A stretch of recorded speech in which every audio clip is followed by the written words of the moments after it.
Here's the thing. This is the first episode. New podcast, new format, same old troublemaker. Jeff Waldorf here. I have today a special guest for the first episode of this podcast. Farron Cousins, Ring of Fire. We got the Ring of Fire in here. Thank you very much for having me, Jeff. I'm excited to be here with you. I'm excited to have you. This is great. Thank you so much for spending part of your Saturday here with me. Appreciate it. Oh, not a problem. It's either this or go paint the house in the 90-degree Florida heat. So this is much more comfortable being in the air conditioning and Imagine it. But no, it's fun. I'm glad to finally get to talk to you. We've interacted for well over a year on social media. So thank you for having me on. Well, again, thank you for being here. I primarily use my social media for shit posting. So I appreciate that somebody out there appreciates my shit posting and being the reply guy. So I want to ask before we get into it, how's the quarantine treating you?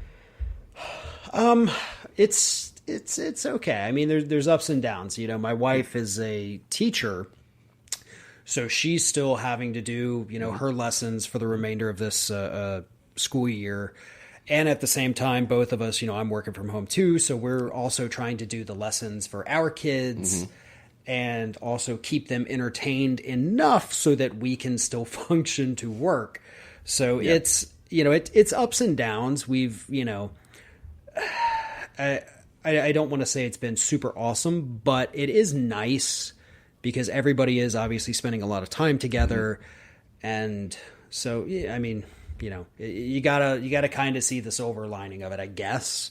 But there's more yelling, I guess, than there used to be. But everybody, we're doing our best to spend more and more time just outside in the yard. So that tends to calm everybody down for a little bit. And you can certainly do that in Florida. I'm in Michigan, so we still. I mean, a couple of days ago it was 28 degrees and snowed. Oh my God! So. And it's funny, just to get to my quarantine experience, but, I have former classmates, people that I've argued with before online, social media and Facebook. It's basically, I find that Twitter is easier and better for shit posting, and Facebook is more like, you don't even want to touch it because you post a meme, you're going to have 28 people up your ass. Oh, yeah. But that's what happens. Yeah. And it usually is those people like you went to high school with that you haven't talked to in 15 years that are like, how can you say that? This is the best president we ever had. It's like, God. Listen, I don't want to get in an argument with you, random person who I haven't seen since prom, but. Right. So. Yet, that's what happens too. And that's. Arguing with some of these people about how the stay-at-home order is kind of important so that we don't get people sick and that we don't overload the hospitals and things like that. And they're like, freedom. That's my rebuke to that. Freedom. I want my freedom. I can't go out and boat. You can actually go out and boat, but you can't motorboat, right? Because all the secondary activities, and you got to explain to that. And God, I try my best, I explain these things, and it's a TLDR. Didn't read. Instantly, freedom. Okay, well, you know what? I guess I'm done with this. But, to go back and talk about how I think we do have a similar experience in our quarantines. I work from home, too. So, I do the show around the nation on YouTube, 5 days a week. And I'm also doing the podcast. So I work from home, and I'm used to working from home. There's no change in my everyday activities. And my wife is an essential worker. She works in healthcare. She takes care of people with developmental and physical disabilities. So it's like a foster care home, right? It's an adult foster care home, kind of like a nursing home. And these are the places, by the way, it freaks me out because so many of these places are getting hit with coronavirus. and and it's almost like it's a breeding ground for this for the virus. And so like I'm freaked out, and she comes home and she tells me, she's like, I'm really worried about it. She's like, I wear a mask, I disinfect myself, I make sure I wear the PPE, and they've actually been pretty good about supplying their workers with PPE and limiting who comes in and all that. So, but as of late, like at first when this thing was going on, she wasn't really all that worried about it. And then as time goes by, she's like, guys, it turns out you're right. This is kind of a serious thing. I was like, yeah, it is. And I was like, you said that I was freaking out. No, I wasn't. This is serious, and people aren't taking it seriously. Yeah, and that's, in the early days of this, late January, mid-January, whatever it was, I was skeptical at first. We've been through so many times just in the last 20 years of these overhyped media. Ebola. Yeah, Ebola is a great example. SARS, West Nile virus, all of these things. So at first I'm thinking, okay, listen, let's not freak out. Let's see what happens, but always, always, always listen to the advice of the medical professionals. Right. And so, it was never like, this thing isn't real. It's let's see, but let's also not be idiots. So, I wasn't going the Trump route of, no, this is nothing. It was, let's make sure, but let's also be super smart. And, eventually it changed to like, listen, guys, no, this is serious. This is bad. This is horrible. Please do not leave your house. Please do not go be stupid. Do not just, think, oh, well, I'm immune to this because I'm not elderly. Because as we've seen in the United States, hey, guess what? It's not pretty much isolated to elderly anymore. I saw a horrifying story come across earlier today about how you've got 20 and 30-year-olds dropping dead from stroke after getting coronavirus. So we truly are a different breed here in the United States because we're not fitting the mold that most of these other countries, primarily fell into. We're seeing children as young as 2 years old dying from this. So, no, this is everybody, all hands on deck. You've got to do this. And we're in for a massive spike. We just saw the massive thousands of people rallying in Madison, Wisconsin. 2 weeks from now, we're going to get the reports on, oh my God, we've got a huge spike. Last weekend in Florida, they started reopening a lot of the beaches. So we're probably less than a week away from the reports of Jacksonville seeing a huge spike in this. Because it happened in Kentucky. They were the first place that had one of these reopen the economy rallies, and then it was only a week later they were like, oh my God, our numbers are through the roof. The highest single area, single day increase in cases after that rally was held. Yeah. And look, we've had similar rallies in Michigan. And so that was one of the big stories coming out in the national news is look at how big these rallies in Michigan. There were thousands of people blocking traffic. There was Proud Boys that were blocking an entrance to a hospital that was transporting coronavirus patients. And so you got all these, and look, a lot of them stayed in their cars, but you had about 200 or so that would get out, and they would, not socially distance. They were not wearing masks, and they were carrying their guns, and they were just, there is going to be that spike, and they were shutting down Lansing. Lansing's essentially shut down anyway, but they're shutting down all the roads that these ambulances use to transport patients, and so this is idiotic. This is fucking stupid. It really is, and I was lucky enough that we do a lot of painting around the house just because we're in a fixer-upper, essentially. So I always have the little, kind of painter's masks on hands that you get from, the hardware store. So I have some of those. We do a lot of cooking, and I've got a thing about, the raw foods and stuff like that. So I always like to wear gloves. So I had tons of, food grade, not medical grade, but food grade, disposable gloves. The kids like to wear them when they clean. So I was pretty well stocked on all that kind of, protective equipment. Certainly, I don't want people to think I'm hoarding it from medical professionals. None of this could be used in a medical setting at all. But so I have all that, and yet I'm still scared to even say, okay, well, I can throw on my mask and some gloves and run to the grocery store because I haven't done that. I haven't been into a grocery store in 5 weeks, I think it's been. And I'm the guy, I go grocery shopping 3 or 4 times a week. I actually enjoy it. And so, that's a big change. That's a big difference. But, luckily we do have all of the grocery apps, but that's the other part of it too. I think that people don't understand is it's not just, oh, well, I don't have to go to the store. I can have stuff delivered. But then you've got delivery fees. You have to tip, and right now you got to tip exceptionally well. And so every grocery run is costing an extra $30 to $40. And so that's why these one-time checks of $1,200, it means nothing because everything is more expensive because we're supposed to stay home and have it brought to us. And that's unsustainable. And, luckily I had seen your post yesterday morning on Twitter saying that you were still getting or you got locked out, right? Yep. Because your numbers weren't exact. And what happened to me was I had been locked out because I didn't realize on my tax return or when I filed my taxes, I abbreviated my address, like street, as ST instead of spelling out street. But I had been trying to log in spelling out the word street.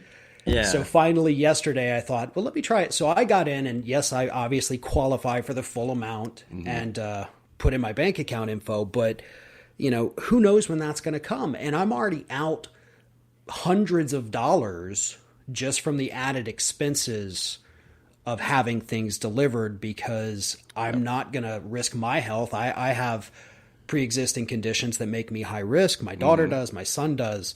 So I cannot do that. I'm not going to put us in danger just because, we ran out of, potato chips. Right. For me, if I'm going to do a delivery run, it's got to be pretty substantial.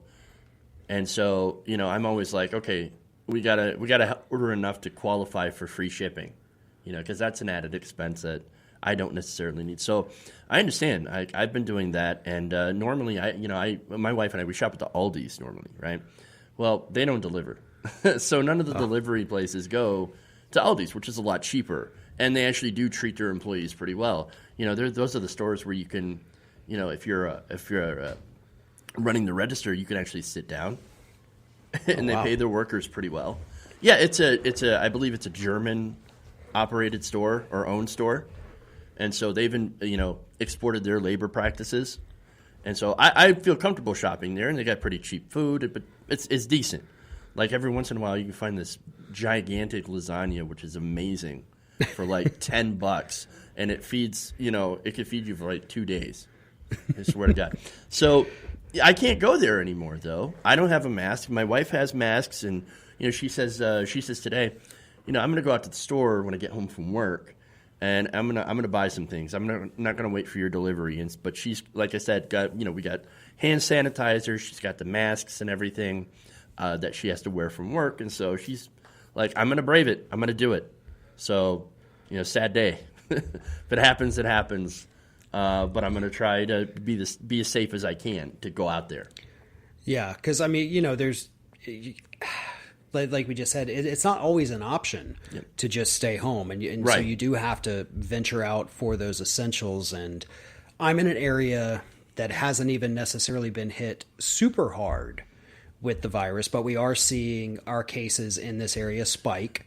In fact, Escambia County, which is next door to where I am, had a 23% increase overnight earlier this week. And it actually happened the day after Matt Gaetz, who's my representative. I'm sorry. When he went on Fox News and he said, Florida is a great example of how to do it right. And then the area he represents had a 23% increase that night.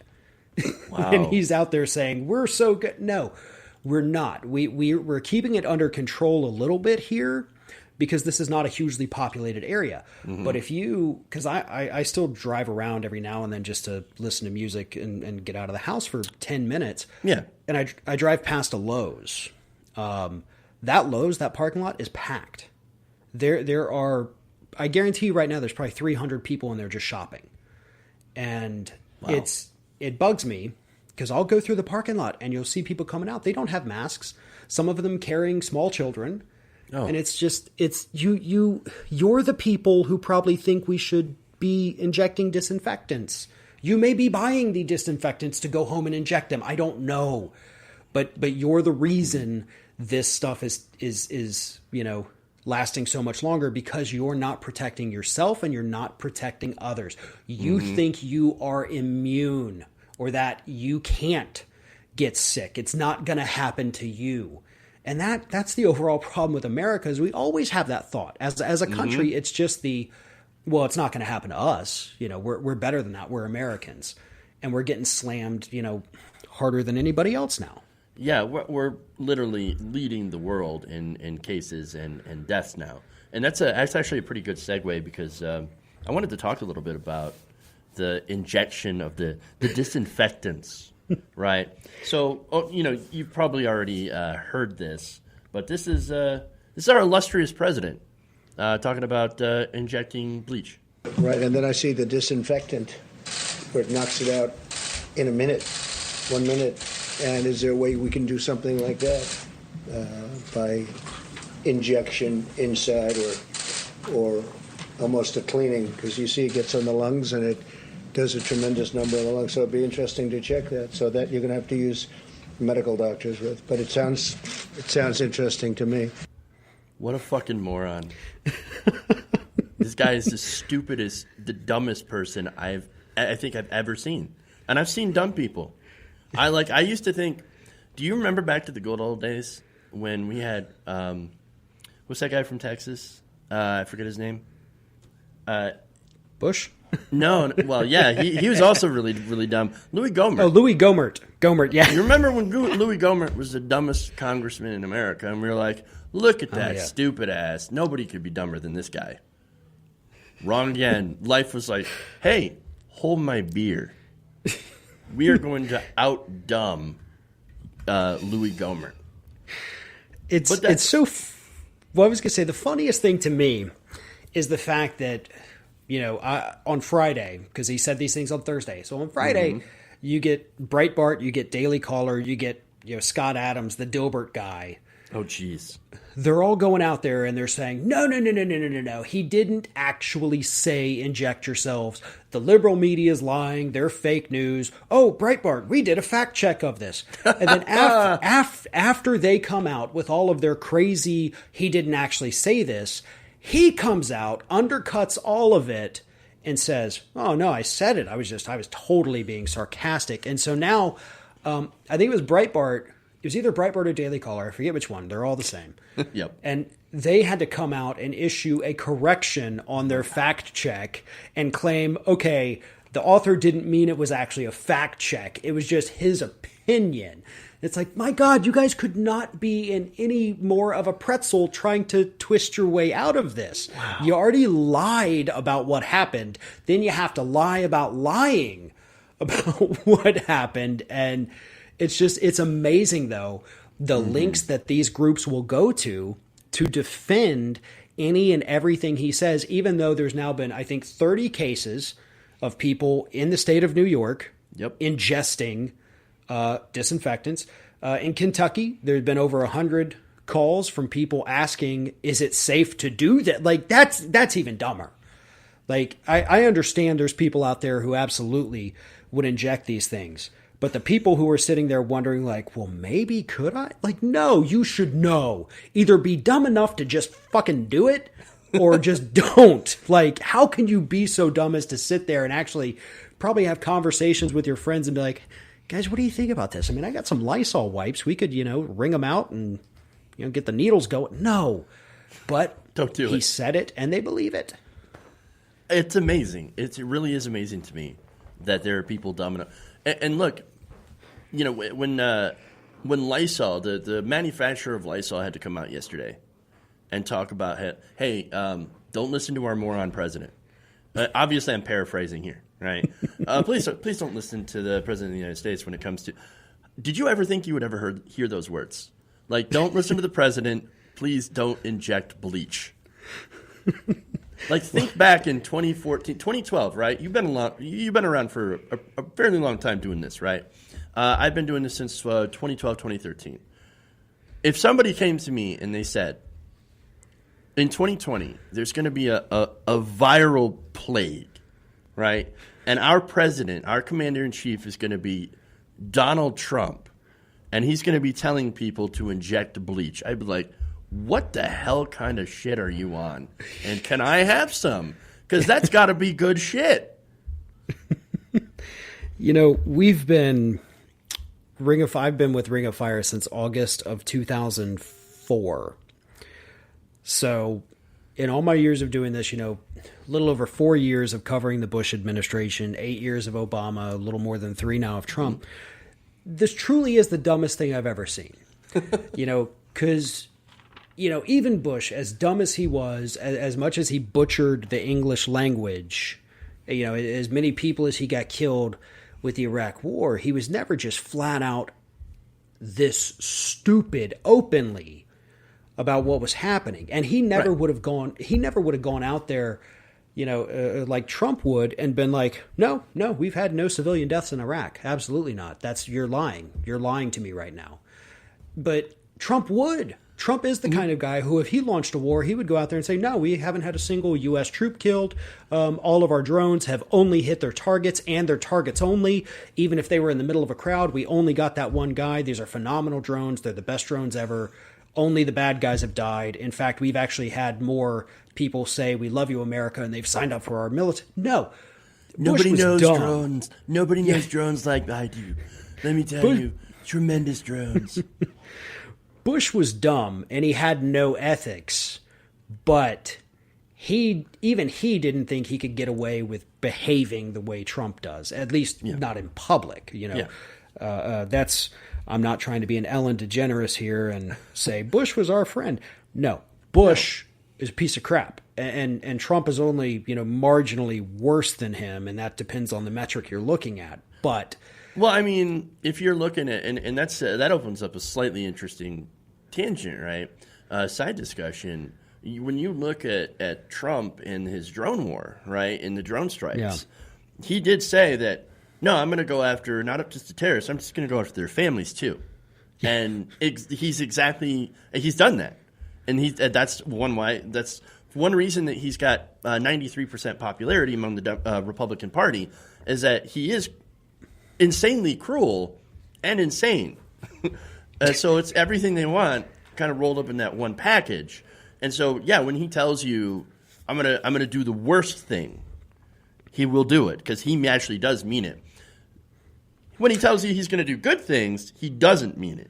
And so that's kind of the difference there. But before we go on, I want you to listen to this. This goes back to your point of like why everybody believes Donald Trump and the things that he says that are absolutely ridiculous. This is an episode of what we like to call chopper talk. And I like this stuff. My uncle, he's a great person. He was at MIT. He taught at MIT for, I think, like a record number of years. He was a great super genius, Dr. John Trump. I like this stuff. I really get it. People are surprised that I understand it. Every one of these doctors said, how do you know so much about this? Maybe I have a natural ability. Maybe I should have done that instead of running for president. Maybe I should have been a doctor. The doctors asked me, how do you know so much? No, my God. Oh, fuck. My brain, I lose IQ points every time I listen to that. It is quite remarkable, just the level of, it's not just narcissism. This is more of some kind of, It's pathological. Right. And there is a, antisocial personality disorder involved in this as well, which is, how they classify, a sociopath or psychopath. We don't actually use those words, but they call them antisocial personality disorders. But there's part of that mixed into this too, because he's not capable, I guess would be the right word to say. He is not capable of thinking that what he is doing is wrong. He is not capable of understanding that he is lying, I think, at this point. I truly believe he believes what he's saying. And that is even more terrifying than somebody who knows that they're lying to you. He has convinced himself that these alternative realities that he himself created are in fact real.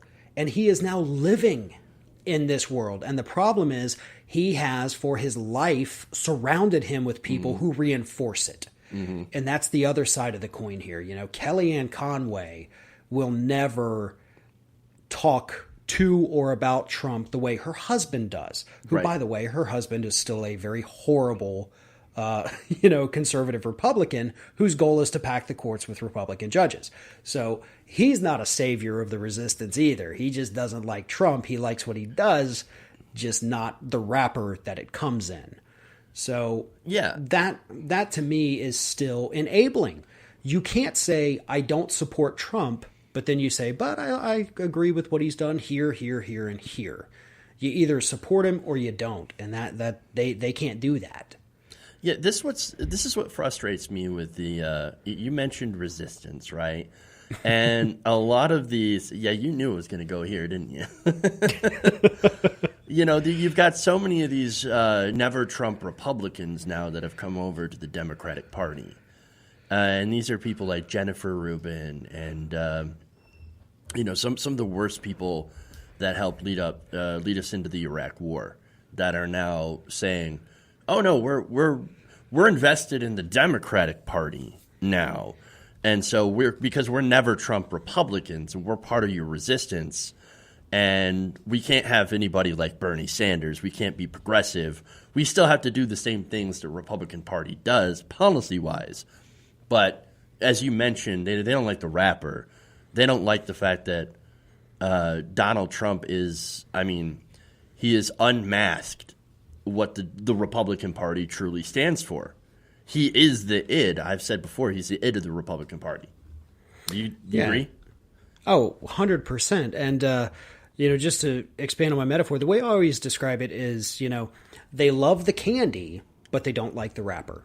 And so that's the problem they have. And we, if we're still Democrats, which, you and I had briefly discussed before we started talking on this show, are we? Like, do we even fit in anymore? Or has this become the Jennifer Rubin, Max Boot, Rick Wilson party? Because I don't feel anymore like I fit in. I've been a registered Democrat since the day I turned 18. I was excited to go and register to vote as a Democrat because I turned 18 shortly after George W. Bush was sworn in. And so that was a big thing. I was a senior in high school. I was pissed. I knew that Gore had it stolen from him. I knew that Bush was an idiot. And I was like, by God, I'm registering as a Democrat. I'm going to be a Democrat. I'm going to fight for Democrats. And now I'm just looking back. I'm like, well, what the hell am I, what are you doing for me though? Because I've been, more anti-Republican than I have been pro-Democrat. And that's what Ring of Fire has always been. Yeah. When a Democrat screws up, we call them out. When they cave to Republicans, we call them out. I remember shortly after the Obama administration began, we kept a running list, and I had it pinned to a little cork board next to my desk, and it was a list of Democratic caves. All the issues the Democrats caved on, and every time they did another one, we added it to the list.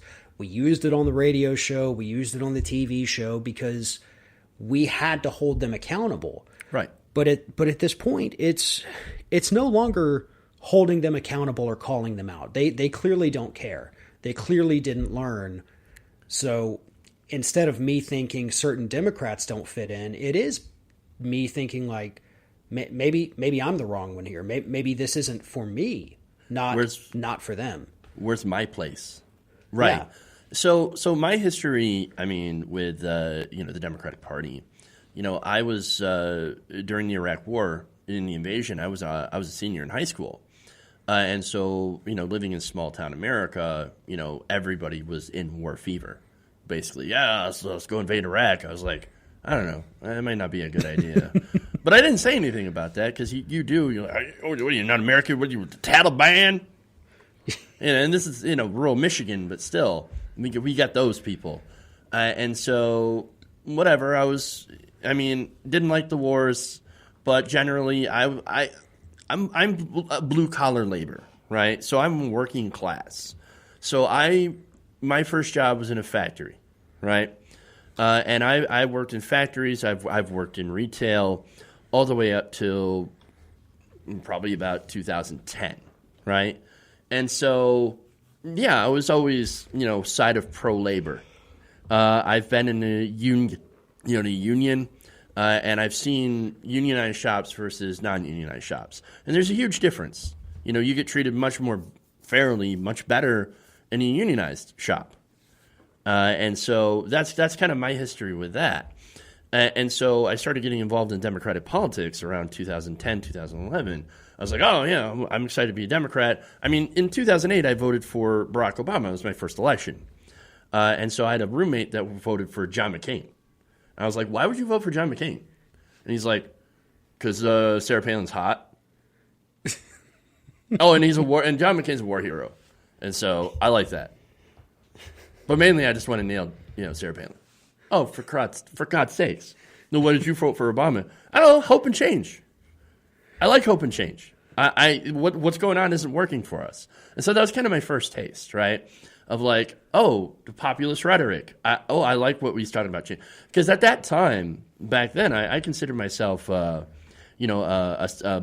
guess a fence rider, right? It's sort of in the middle. Oh, I could go this way, I could go that way. Turns out I was 100% wrong. I was far more progressive than I ever thought when you go issue by issue. But you would ask me for my political identity. I was like, I don't know, I guess, Republicans are right about some things, Democrats are right about some things. I can't really give you any examples because I have no idea what I'm talking about. And that's what it was back then. And I think that's generally what most people, I think, go through or are at. Like, I don't know, I hear Republicans are good on defense and Democrats are good at taking care of poor people. So I guess I like a little bit for this, a little bit of that. Fast forward, to 2015, I started doing the show, like I said, in 2012. And then 2013, 2014, Team Obama, how dare the Republicans be so, such assholes. The Democrats are good. 2015, 2016 comes around and it's like, Democratic Party sucks balls. It's the evolution. So you're right. I don't find myself fitting into the Democratic Party anymore.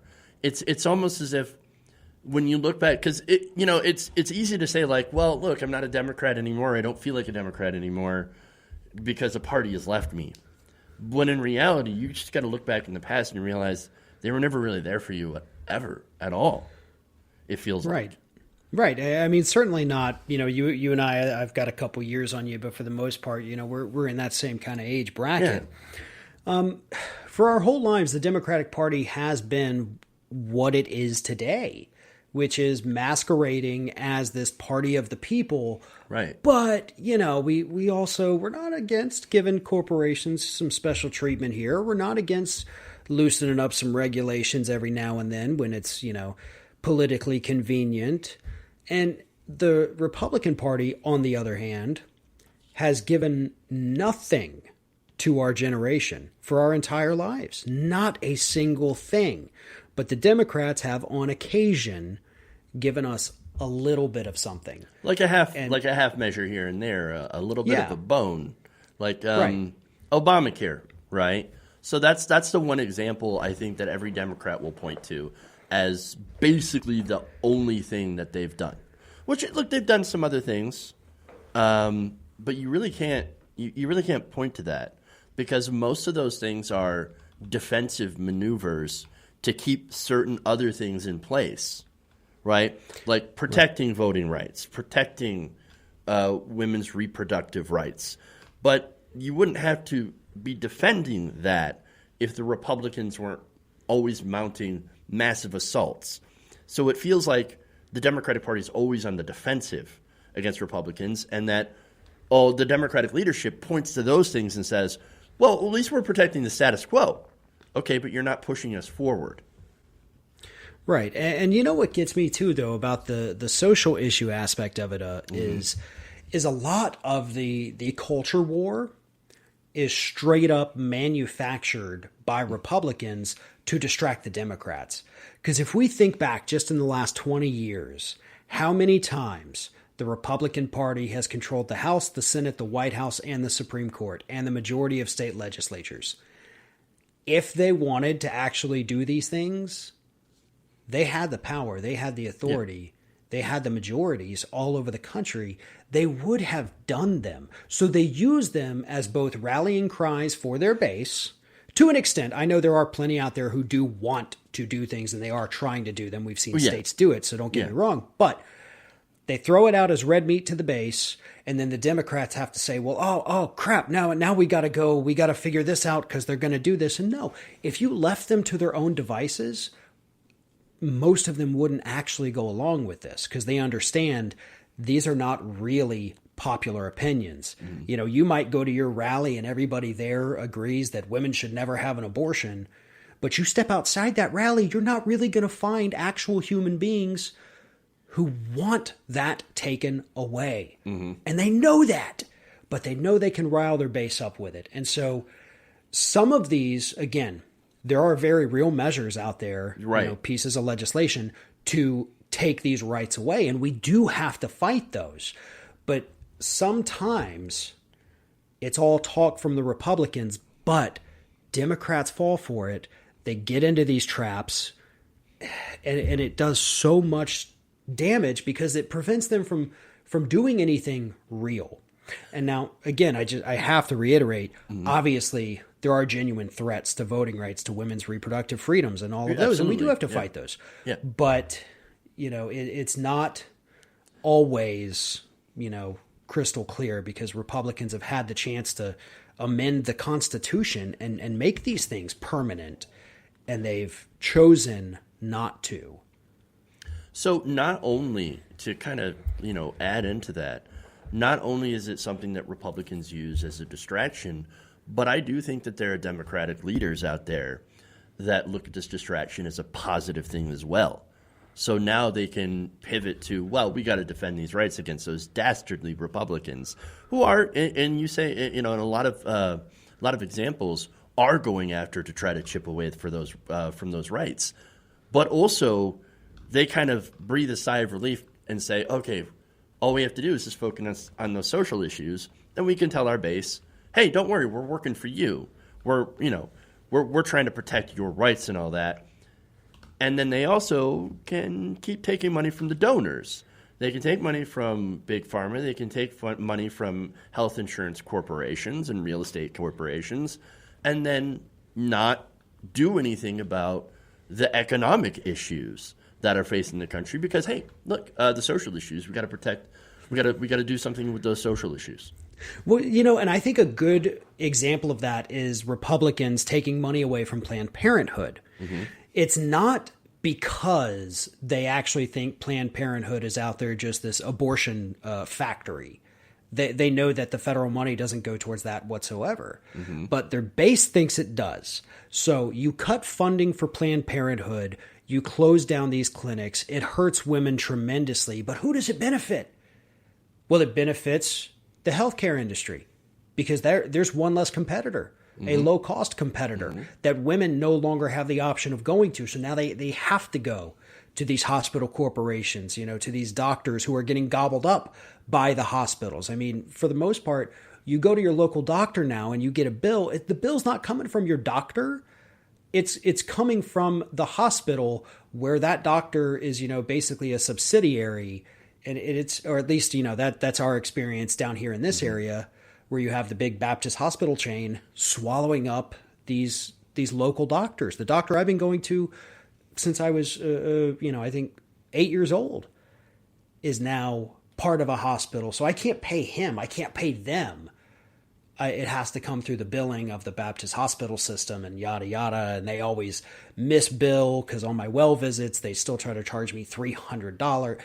But anyway, I'm off on a tangent. But that's the thing with the Planned Parenthood. It's not because they think it's going to, one, stop abortions, because they know that's not true. Mm-hmm. They know that this money they were giving them was not going towards abortions. They know it's going to rile up their base, and they know it's going to benefit the hospitals. There's always something more sinister behind these attacks from the GOP. You're absolutely right. But one thing, I got to ask you one question, right? Don't you just love your choice? I mean, you can choose your insurance. Choice, freedom. Yeah. See, that's the other thing too that drove me crazy during that whole talk. When at least I guess we were having a healthcare discussion as an electorate, but what choice? I mean, people are stuck. More than half get their insurance through their employer. They literally have no say. Like, that's where my health insurance comes from, through my employer.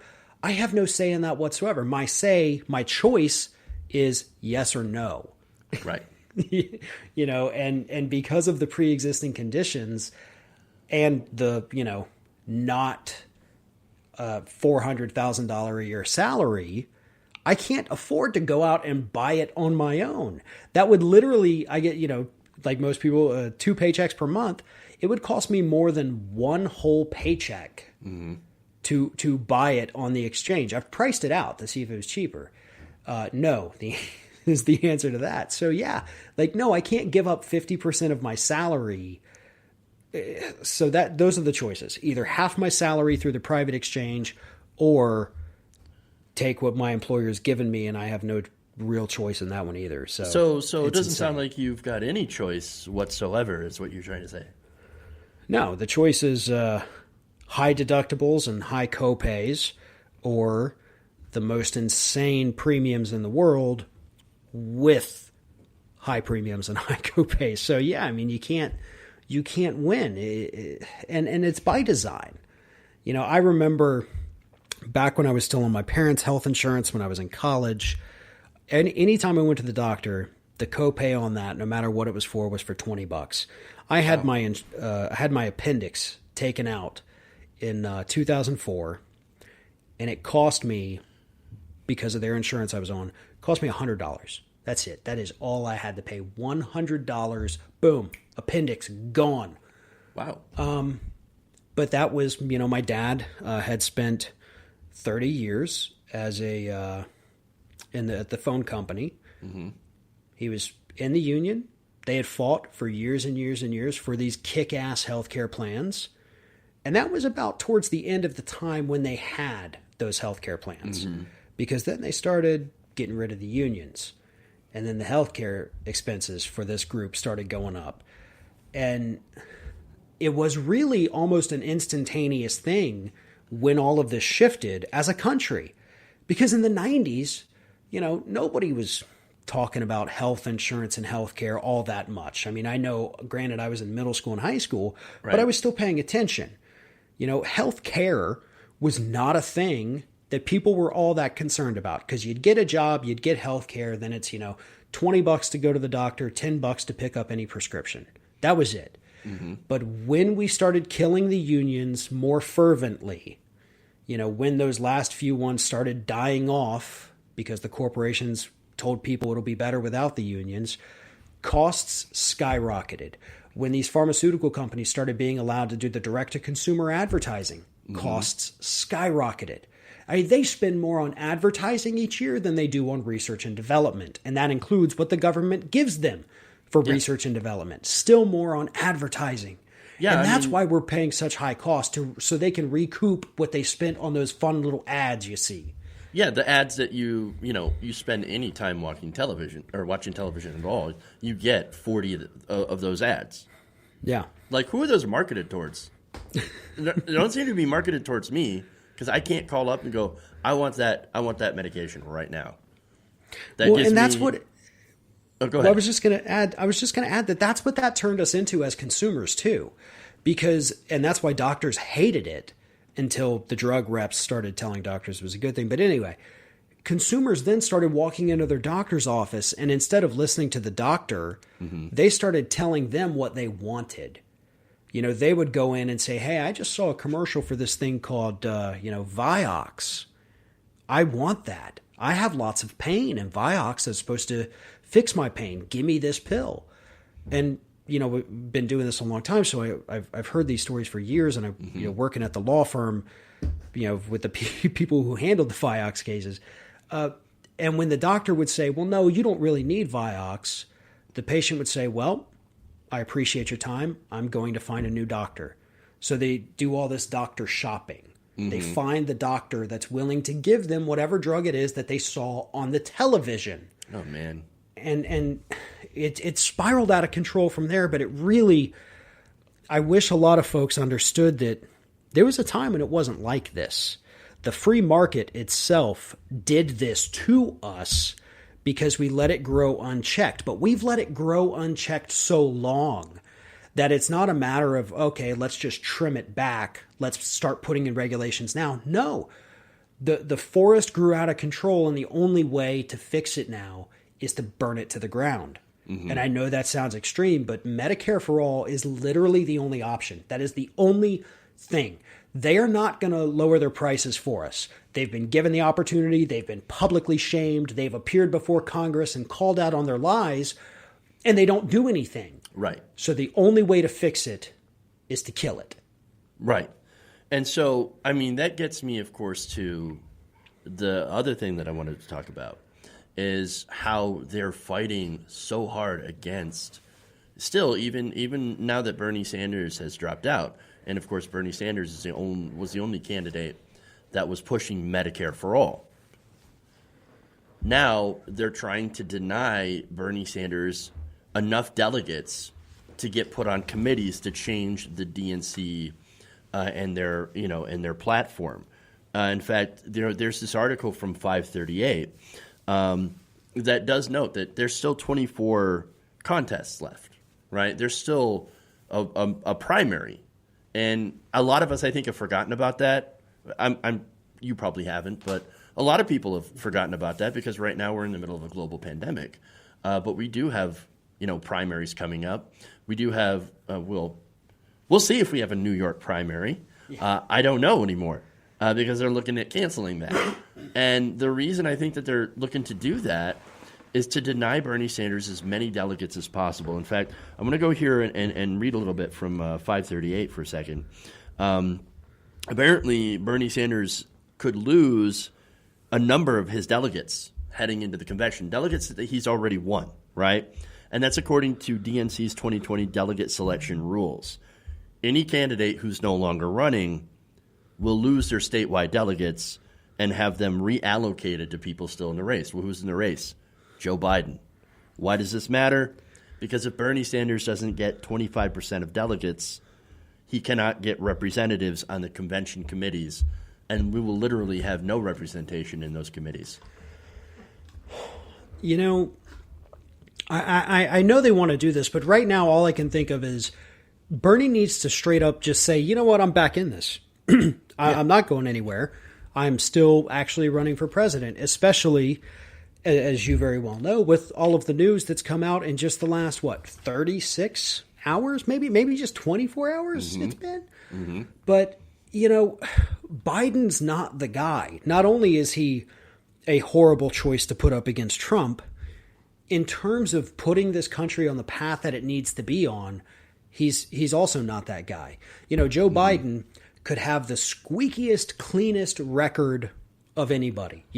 No reports of any, assaulting women, no reports of touching women inappropriately, even if that didn't exist. Even if he could go on television, not wander off screen and form coherent sentences, even if he could do that, he still would be the wrong candidate for this point in American history. We are at the crossroads. Right? We had this opportunity, this grand opportunity that was stolen from us by this establishment coming together to tank Bernie Sanders. Right. We were turning. We were making that turn on the path, and we were saying, you know what? The way things were is going to be history. We're starting something new, something better, something different, something that works. Because for my entire working life, and I know the same is true for you, and for everybody younger than me, capitalism has not worked for us. Right. You know, we see it with the healthcare system. We've seen it with wages not increasing. The wealth gap has increased. You know, we've had, I think, 15 new billionaires in this country in the last 23 days. 15 new billionaires. So even though we're in the middle of a pandemic, 26 million have lost their jobs. 15 more people became billionaires. Like that's the system. We get nothing. We don't even get the crumbs. You know, we can't even say we get the crumbs because we don't. $1,200 is not the crumb of Jeff Bezos making $23 billion since the breakout. And not paying taxes. Right. So it hasn't ever worked for us, and we almost had it. But then everybody came together and said, hey, you know how Joe Biden's the worst person that's running in this entire cycle? What if we just made him the guy? Yeah. Like, seriously, frickin' Klobuchar probably would have been better than Joe Biden is, and she's awful. But not as awful, I guess. But no, we get the worst one, the one who had the worst odds of beating Trump. And the worst record. Yeah. And then now, all the stuff with Tara Reade, anybody else that had run for president on the Democratic side, with possibly the exception of Bloomberg, would have been better. Because Bloomberg was also facing, very similar.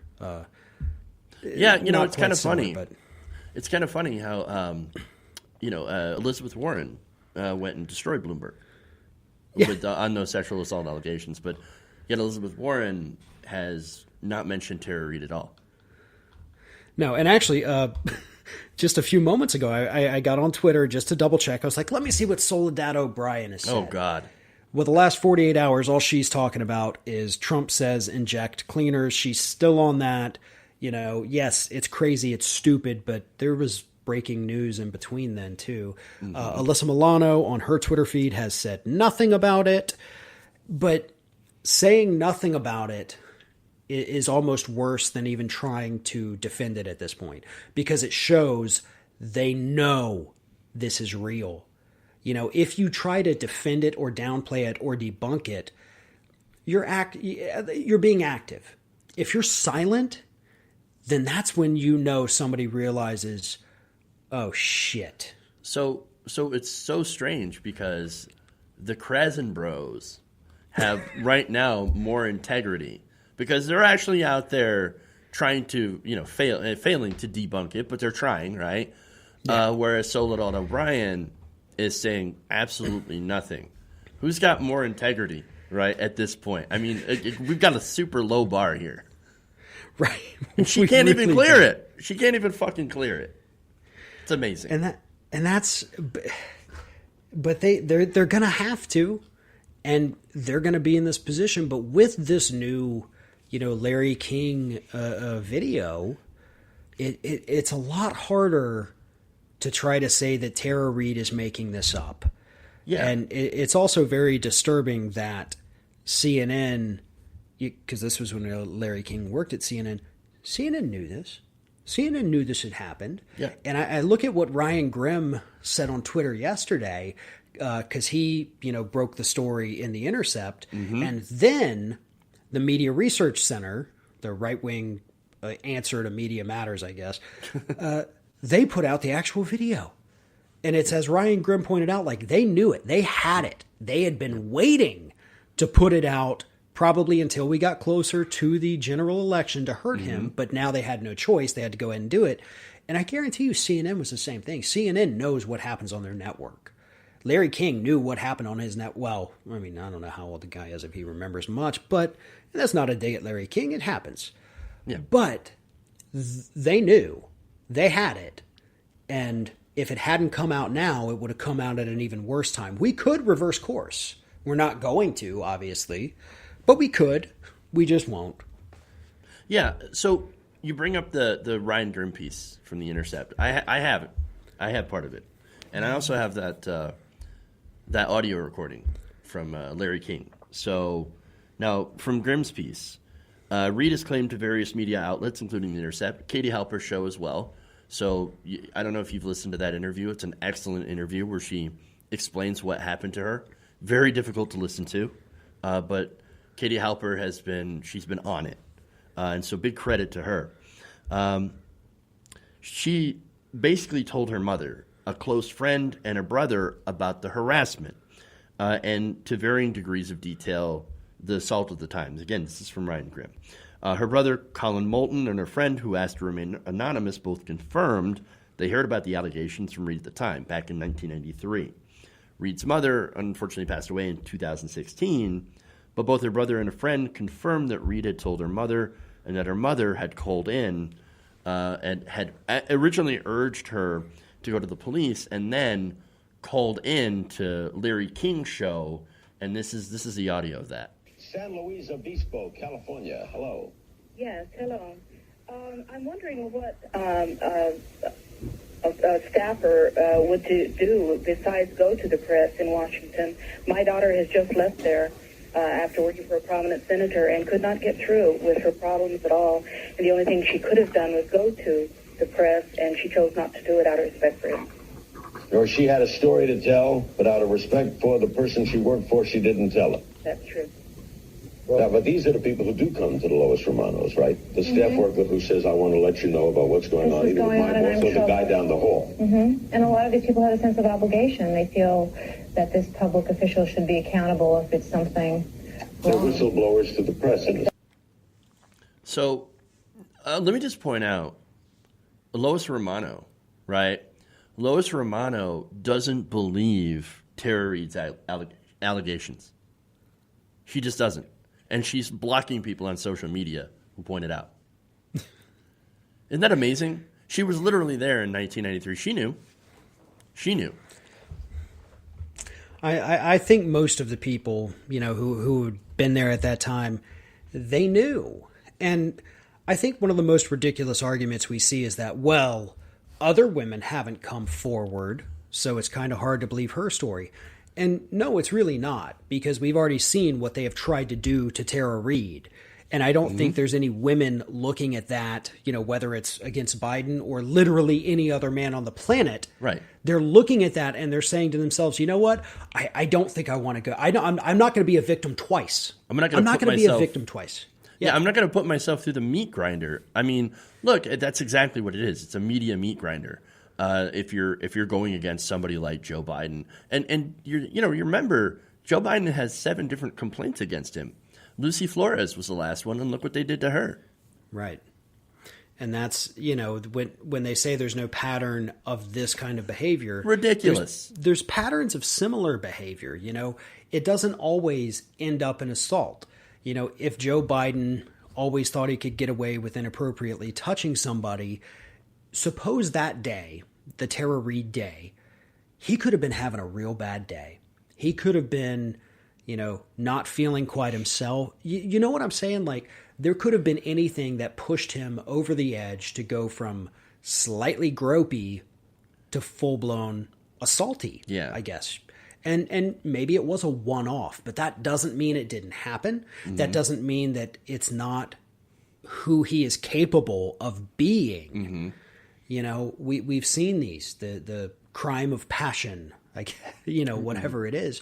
But that's what it could have been, because he does have a history of touching women in ways that makes them feel uncomfortable, ways that you should not be touching women. Right. And if he was already kind of pushed over the edge that particular day, a little bit irate, it easily could have evolved into what Tara Reade described. That is not far-fetched thinking and whatsoever. It's not, and to be clear, you're not saying that that's any sort of excuse. Oh, absolutely. I know not. that. Absolutely not. I just want to clarify for people that you're not. True, that's no excuse on that, because I had a bad day, so suddenly I'm like super gropey. No, you're not saying that. Nobody's saying that. So let's be 100% clear. And I guess kind of to explain that a little bit too is if you have somebody who's typically a grumpy person in general, we'll use grumpiness, and then if they're having a worse day, guess what? they're grumpier and they're angrier than usual. They're more quick to lash out at somebody. And that's essentially what this is. And right. No, it is definitely not an excuse. It's actually trying to help those people who think Joe Biden could never do this. Mm-hmm. It's explaining the circumstances under which he very easily could have. Yeah, and you know, something, going back to listening to the interview with Katie Halper, what Tara had said, you know, about his reaction to her reaction for this, when he said, you know, come on, man, I thought you liked me. Like that, I mean, that was one of the moments that kind of struck me, because that does sound like somebody, you know, that's, it sounds like Biden, you know, it sounds like something he'd say. And then the other thing, where he allegedly told her, you're nothing to me. I think that's like the worst. Well, and you know, we've seen this Biden temper. We've seen it on the campaign trail. Absolutely. You know, oh, you're a lion, dog-faced pony soldier. Oh, well, you should go and vote for Bernie Sanders. You should go and vote for Trump.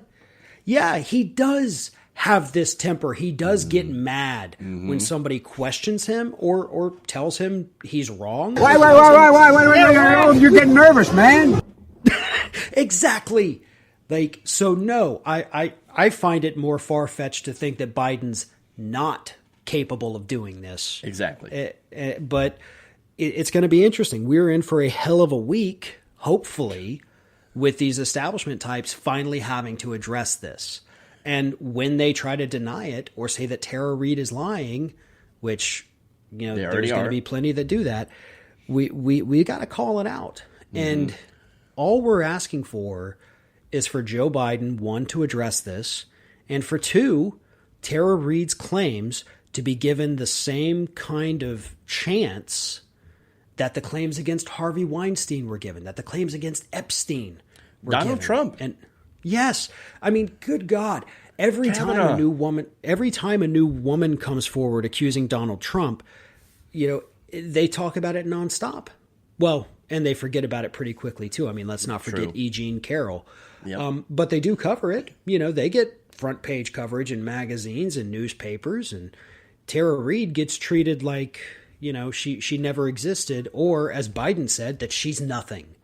And it's sickening. And that's another reason why I feel like I don't think I belong with this party. I don't think I want to be with those people. I don't want to be on the same side if that's how they're going to be. Exactly. And the other way that she's treated, of course, is that she's she's paid by the opposition. That she's paid by Vladimir Putin. You've seen this, right? Yeah. Oh my God. She's paid by Putin. She's paid by the Russians to help Donald Trump. And so that's why we can't believe anything that she says, because she once made a blog post that was, praised President Vladimir Putin. So obviously that discounts everything that she went through, everything that she said, because she was politically naive. Yeah. Well, it's just like, you know, Bernie Sanders once said, hey, Cuba's not bad at teaching people how to read. Then, oh my God, he apparently supports these bloodthirsty dictators, or, you know, the U.S. government for years and years and years telling us how wonderful Saudi Arabia is, when in reality, no. Yep. Like that's actually bad, what they're doing with Saudi Arabia.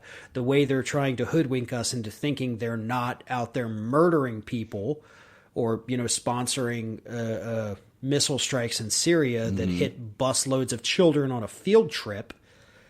But I don't know. The whole Russia thing, man, it still annoys me, because on the one side, did Russia interfere? Yeah, they did. There's no question. Was it substantial enough to flip the election? Doubtful. Very questionable. I mean, does Russia is involved in every single bad thing that happens in this country? Absolutely not. And it's become this like general, you know, scapegoat of, something bad happened. Yeah, it's Russia. Blame the Russians. I mean, I'm accused constantly of being a Russian stooge, a Russian tool. And it's just asset. Yeah, I mean, since 2016, I've been accused of being, you know, a Bernie bro. I've been accused of being a centrist. I've been accused of being a hillbot, a Russian troll, you know, fake news, establishment shill, you know, wild, crazy-eyed communist, all of these things that make no sense, because all I'm doing is I'm out there, I'm talking about what's going on in the world. Yeah, and you get it from both sides. You get it from all sides. And, you get it from fellow progressives, and that sucks. Because it's like, hey, wait a minute, we're on the kind of the same side when it comes to policy, more so than, the centrists. And, of course, the centrists are, Bernie bro, Bernie bot, Russian bot, Russian, asset, Jill Stein voter, and I'm like, look, I don't really care who you vote for. And so I'm taking this very controversial approach of letting people make up their own minds and who they want to vote for. You know what? I've taken that same approach for 2020 as well, because we have seen people that are in the, liberal media world. They've come out and said, you know what? I'm voting for Joe Biden. I don't care. I'm voting for him. Sorry, it's happening. And then you have other people who have said, absolutely not, under no circumstances am I going to vote for Joe Biden. And I think the two, biggest names, obviously, in those camps, you have David Pakman, who is a good personal friend of mine.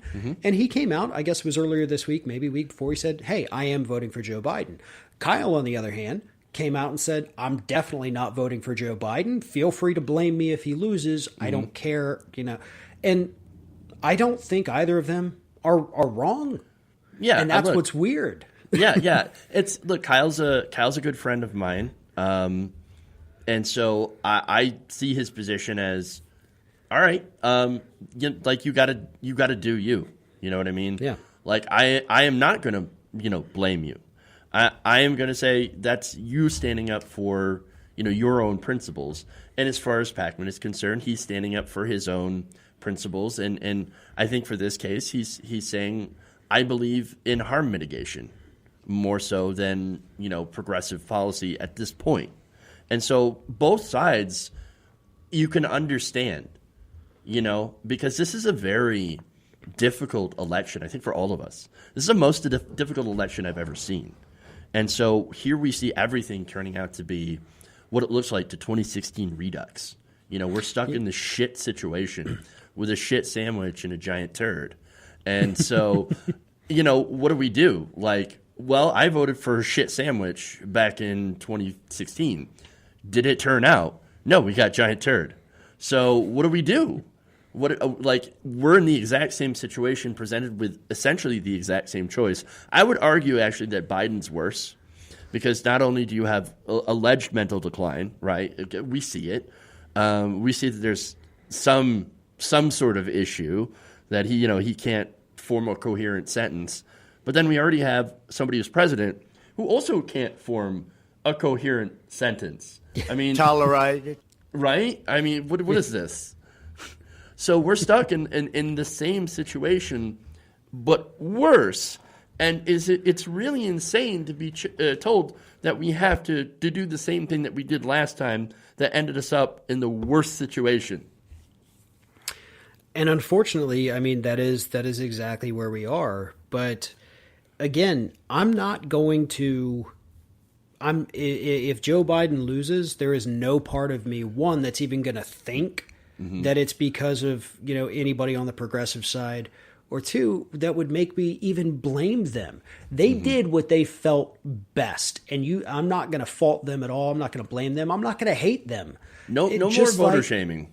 Right. Just like with the people on the progressive side who say, you know what, I am going to vote for Joe Biden. Cool. Good for you. That's your choice. You're doing it. I'm not going to hold it against you. And I'm not going to sit here and try to argue that you should or shouldn't do this. I've moved past that. I've made the mistake of doing that in the past. It does nothing. All it does is create more division, when at the end of the day, we could be powerful. We really could. And I'm talking about the progressive media. But unfortunately, a lot of it is kind of everybody for themselves. Unfortunately. And that's, kind of by the way the whole thing is designed. We all, are fighting for an audience here. But if we did find a way to bring us all together, we could make change. We could be a big thing, because you no longer have to rely on owning a television network, which was, part of the problem with current TV. Right. You don't have to have that kind of, tens of millions of dollars put aside every month to run a thing. Air America Radio, the same thing. You don't have to have this massive infrastructure. You don't have to worry about getting on a station. We have YouTube now, and you know, depending on the day of the week, it sucks or it's great for us. But if we all found a way to harness this energy, harness our messages, we can become, you know, super influential in not just media, but politics as well. Unfortunately, I don't have the answer on how exactly to do that. It's something I think about constantly, but I still have no answer. I've talked with Packman about it a little bit. I've talked with Sam Cedar about it, and we've tried to, you know, kind of come up with things, but when everybody also still has to do their own thing, and now with this pandemic that has kind of put things behind, I was actually supposed to be this week with Sam and David. Right. This was one of the things we were going to talk about.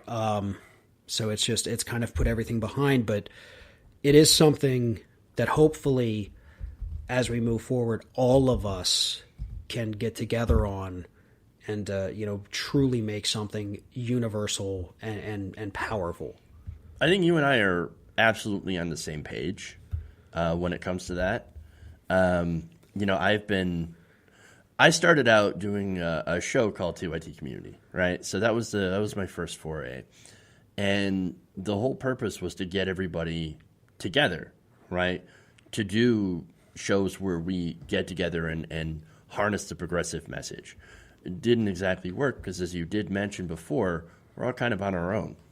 I mean, some of the experiences that I have had in those early days were not encouraging about getting people together to, you know, cross-pollinate and to have discussions like we're having today, which I'm so thankful to be able to do and to have these discussions. But, you know, it's really sad. Like, one of the things that really kind of jaded me for a while is when you reach out to people and they don't answer, or they say, well, you're just not good enough, or you're not big enough.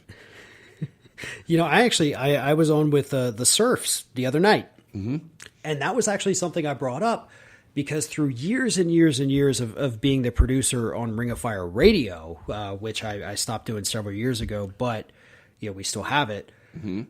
But you reach out to these politicians, and they were some of the worst ones, but even some of the journalists too. Oh, let me tell you, Kshama Sawant, she is the socialist in Seattle. She's not even a national politician, right? But she's got national recognition. I reached out to her office and was denied by one of her staffers. Sorry, you're just not big enough. Well, yeah, and they would tell us. She's a socialist. Yeah. They would say, well, how many stations are you on? You know, what's your audience? Is this really, you know, worth our time? And, you know, we had like Mark Ruffalo, and this was even after the Avengers had come out. Mark Ruffalo had come on the show. We had plenty of big names. I love that. And people would still be like this. And it's like, dude, I really appreciate your work, but, you know, you work at The Nation. Are you really going to be picky about what shows you're choosing to do here? Right. Like, come on, man. And, you know, we would get a lot of that, and that's part of the problem too. That's why to this day, I hate Chris Hayes. I hate him. Back in, it was either 04 or 05, before this man had ever, you know, been on television, when he was writing for The Nation, I had to reschedule his interview, not because I wanted to, but because the host is a lawyer of Ring of Fire. Both of them were, Pap and Bobby Kennedy Jr. So we had to reschedule because they had to go to a hearing. And then the day we rescheduled for, same thing happened again. It happened to us a lot. Oh, that sucks. I told Chris, I was like, dude, I'm so sorry. He sent me an email, and again, this was either 04 or 05, yelling at me, telling me how unprofessional I am, and this is, you know, just absolutely ridiculous, and he can't believe that I would do it. And I'm like, oh my God, like that email messed me up. So bad. And so, like, I don't know. Like, I'm always going to have these hard feelings towards Chris Hayes because it was unacceptable, this email he sent me. And again, it's not like I was talking about Chris Hayes today. This was Chris Hayes when he was just a reporter for The Nation. And, you know, Wow. I'm sorry that the host did that to you. I'm just the messenger. Right. But there is that mindset again. The whole reason I'm telling this with liberals, with progressives, with Democrats, whoever they are, there are many of them who think I'm too good for this. I'm not going to do, you know, this radio show or this podcast or this YouTube channel, because what's the benefit? Well, the benefit is you put yourself out there, you put your name out there, you talk to people you might not otherwise talk to.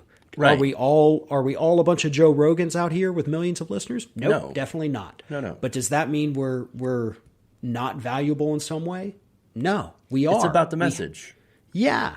And I think if they, you know, whether it's reporters or politicians or whoever, if they realized that there could be this mutually beneficial relationship happening. I mean, George W. Bush, when he was in the White House on at least 2 different occasions, brought in conservative talkers, you know, talk radio hosts and Fox News personalities. They sat together for hours and they brainstormed. We could be doing this, but Democrats think it's beneath them to use the same methods that Republicans are. Yeah, and you know, the biggest takeaway that I've taken away from this election, this primary cycle, is that right now, like, the outsized influence of mainstream media. Like, I thought in the time before, like, yeah, progressive media, we're on YouTube, we're powerful. There are people turning away from mainstream media every single day. And that is true. I mean, the younger generation definitely gets their news more from, you know, social media, YouTube, and shows like ours. But I guess we underestimated or didn't see, or we got too confident, we got too cocky, right, about our influence. And then we got railroaded by mainstream media. Well, a lot of what you saw in the lead up to Super Tuesday, the Bloody Monday, right?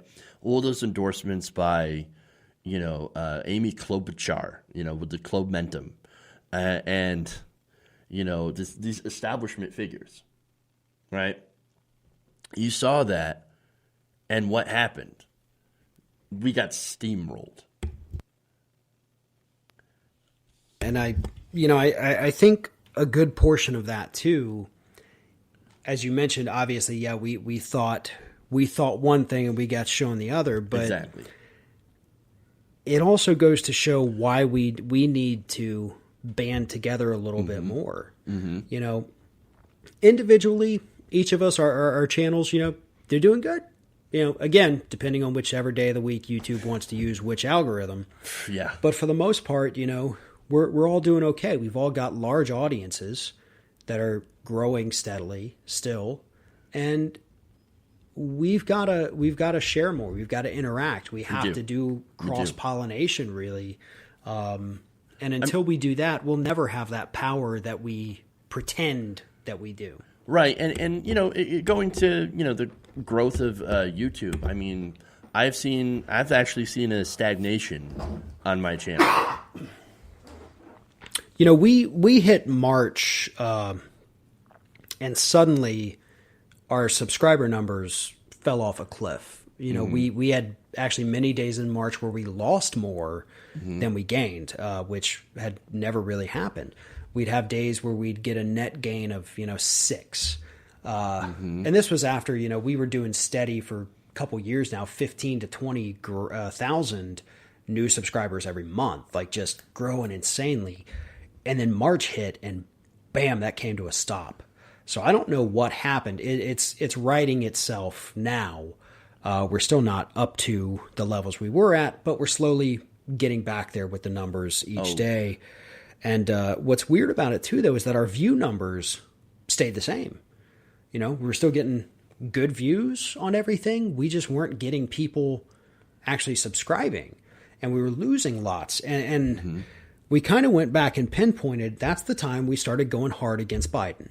And so we think part of it may have been that, I guess, somehow people thought we were more of an establishment type outlet, even though we've been around for 16 years and we've literally never been that. But I think once we got through getting rid of all these people leaving us because they were like, well, you were mean to Biden. Somebody actually sent me an email just a couple weeks ago. They said, how dare you say these things about Joe Biden? It is your job to support him. Like, they emailed me to tell me what my job was. Wow. In their view. And no, my job is not to blindly support anyone. My job is not even to support anyone or any party or anything. My job is to go out there, good or bad, tell you the truth, and offer my opinion on what the news is. Like that. That's it. I am beholden to no party, no candidate, nothing. I have my personal leanings, which are very far to the left. But is it my job to be to the left? No. That's just because I'm, lucky enough to be on the left. It's about truth, and it's about giving you a perspective. That's what my show's all about too. And so I'm right there with you.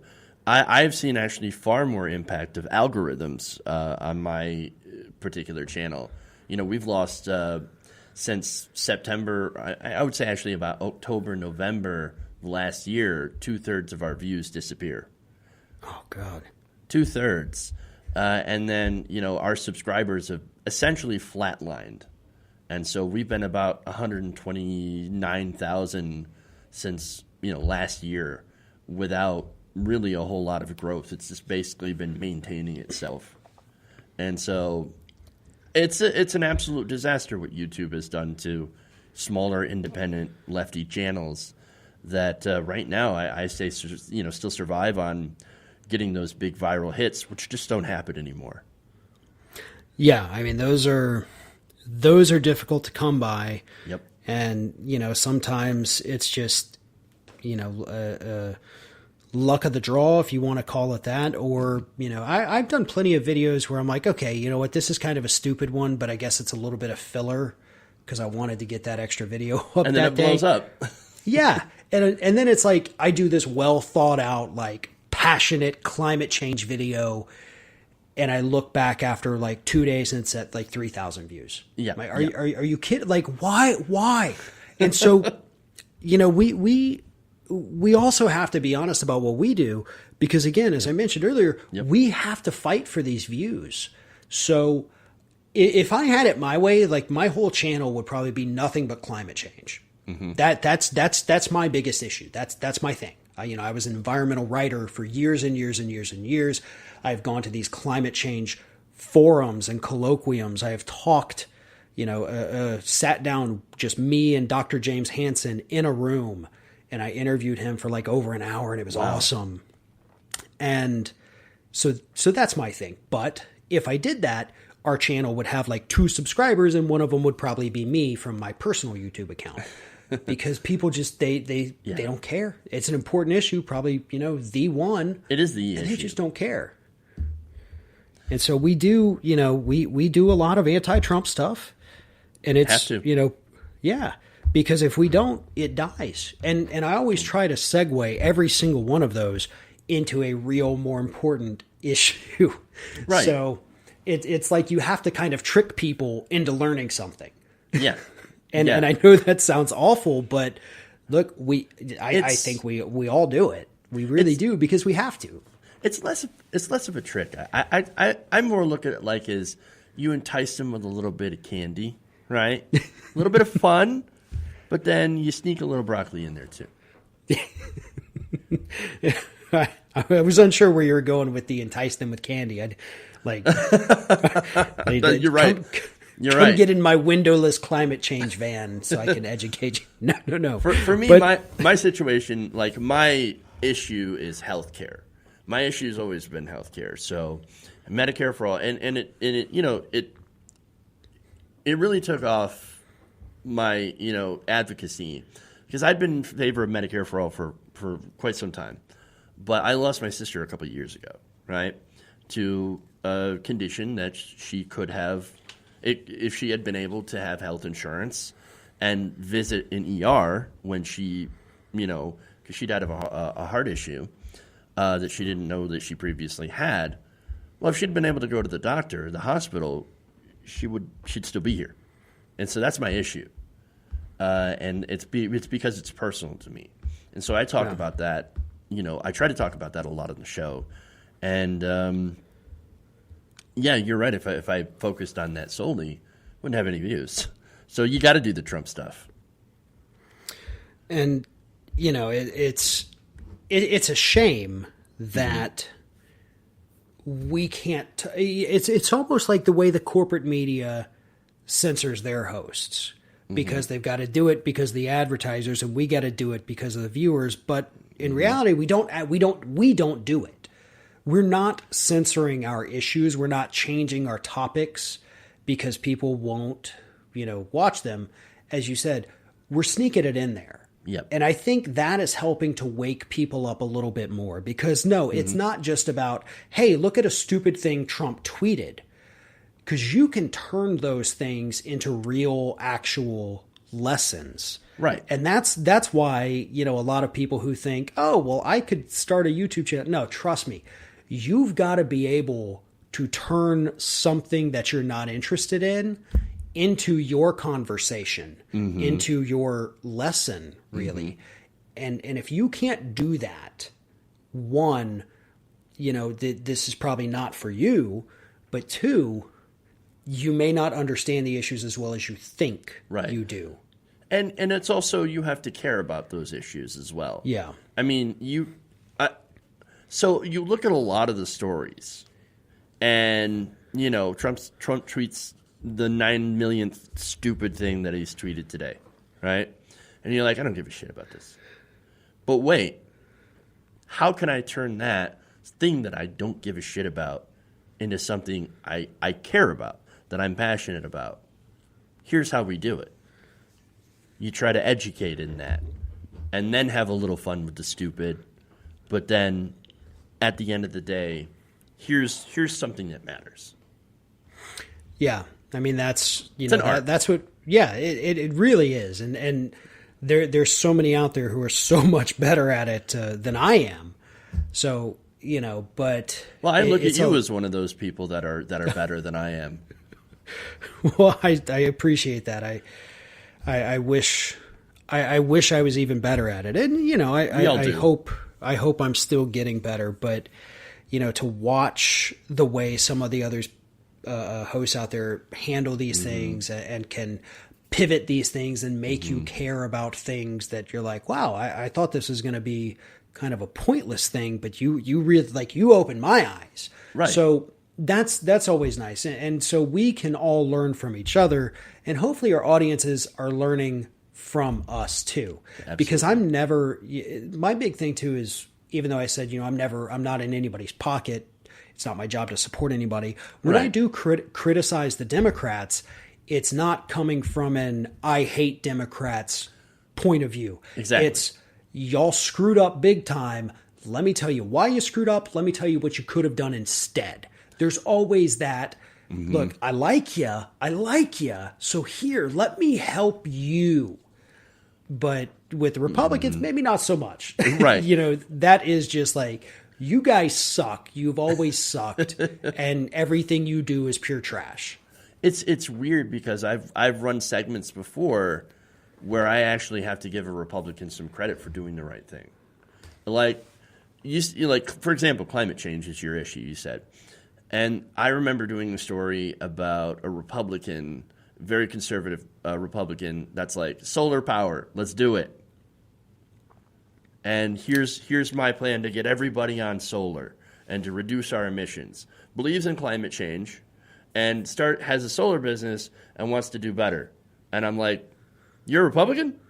You believe in science and you want alternative energy. But you know what? And I even pointed this out. I was like, it's good for business too. It's good business. It's good money. And you're doing the right thing at the same time. Well, why wouldn't you do that? And it's because he's not in the pocket of, fossil fuel companies, and actually does believe in the actual science. And so there are those rare situations, and then we get, Matt Gaetz and Louis Gohmert, and then it all kind of falls apart.